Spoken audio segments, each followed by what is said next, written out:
What would you say if I told you that the White House, the most famous symbol of American power, and was once burned to the ground by Canadians? It sounds like a meme or some exaggerated internet rumor, but it's absolutely true. In 1814, during a forgotten chapter of the War of 1812, British forces, backed by troops from Canada, stormed into Washington, D.C. and set the president's mansion ablaze. Smoke filled the sky. The capital of the United States was literally on fire. But how did it come to this? And why did America's northern neighbors end up burning down the home of the US president? To understand the chaos that led to this unbelievable moment, we have to rewind to a time when the United States wasn't quite the superpower it is today. The year was 1812. America was young, ambitious, and full of pride, but also frustrated. The British Empire still treated the former colonies like rebellious teenagers. British naval ships were stopping American vessels, seizing cargo, and even kidnapping American sailors to fight for the Royal Navy. It was called impressment, and it made Americans furious. So President James Madison and Congress decided they'd had enough. On June 18, 1812, the United States declared war on Britain. It was the first time America had ever declared war on another nation. The problem? Britain was already fighting Napoleon's massive empire in Europe, which meant most of its best troops were thousands of miles away. But while the British Army was busy overseas, their colonies in Canada became the new front line. The United States saw an opportunity. They believed they could easily invade Canada, drive out the British, and claim the land as their own. Spoiler alert, it didn't go well. The US launched multiple invasions into Canada, but the Canadian militias and British forces fought back fiercely. In one battle after another, American troops were pushed back across the border. And it wasn't just military strength. Canadians were united by one clear motivation: defending their homes. In fact, during the early years of the war, it was the Americans who ended up burning Canadian towns, including York, what we now know as Toronto. That act of destruction would later come back to haunt them in the most spectacular way. By 1814, the tide had turned. Napoleon had finally been defeated in Europe, and Britain could now focus all its military power on the American front. Thousands of battle-hardened British soldiers, fresh from the Napoleonic Wars, were sent across the Atlantic. Their mission was clear: punish the Americans for their invasion attempts and make them regret ever declaring war. In August 1814, a fleet of British warships sailed up the Chesapeake Bay, carrying around 4,000 troops under the command of Major General Robert Ross. Their goal: capture Washington, D.C. The Americans, thinking the British would attack Baltimore instead, were completely unprepared. The only defense standing between the capital and the British Army was a hastily assembled group of militia and volunteers led by General William Winder. On August 24th, the two sides met at Bladensburg, just outside Washington. What happened there would go down as one of the most embarrassing defeats in U.S. military history. The American forces were poorly trained, poorly organized, and completely overwhelmed.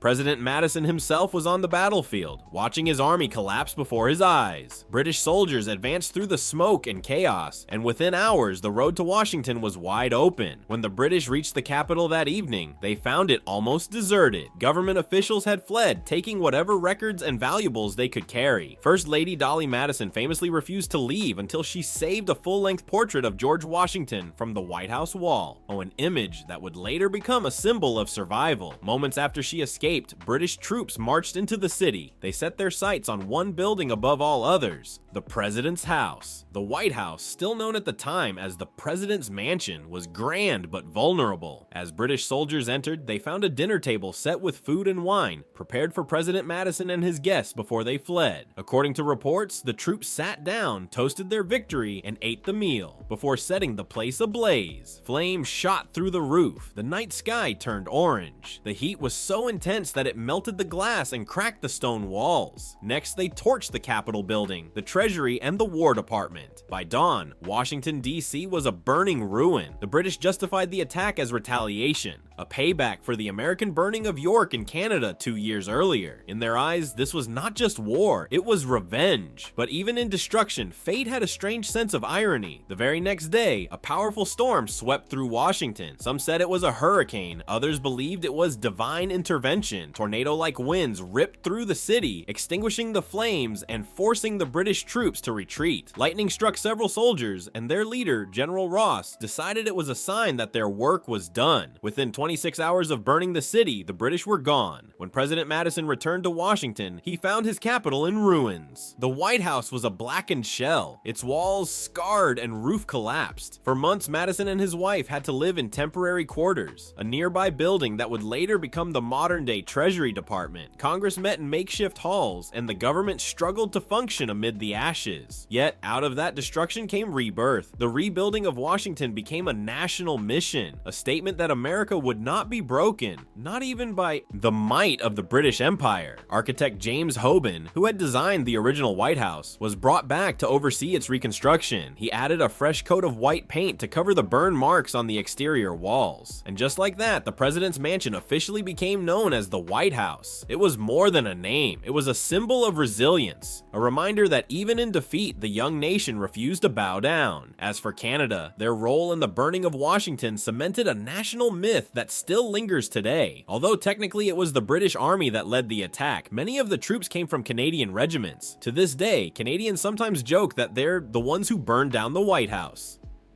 It's a rare point of pride in a country known for politeness. Even former Prime Minister Stephen Harper once joked about it during a visit to Washington, a cheeky reminder that once upon a time, the tables were turned. The War of 1812 eventually ended in a draw with the Treaty of Ghent in December 1814. No land changed hands, and no side could claim a clear victory. But the psychological impact was huge. For Americans, it became a lesson in humility and endurance. For the British and Canadians, it was proof that they could stand up to their southern neighbor and survive. In the end, the burning of the White House wasn't just an act of destruction. It was a defining moment in North American history. It reminded both nations that borders could burn, but identities could be forged in the fire. Today, when tourists walk through the White House, few realize that beneath its polished marble and painted walls lie the scars of that night. Hidden inside its structure are charred stones from 1814, still blackened by flames lit over 2 centuries ago. They remain there as silent witnesses to the night the Capitol burned,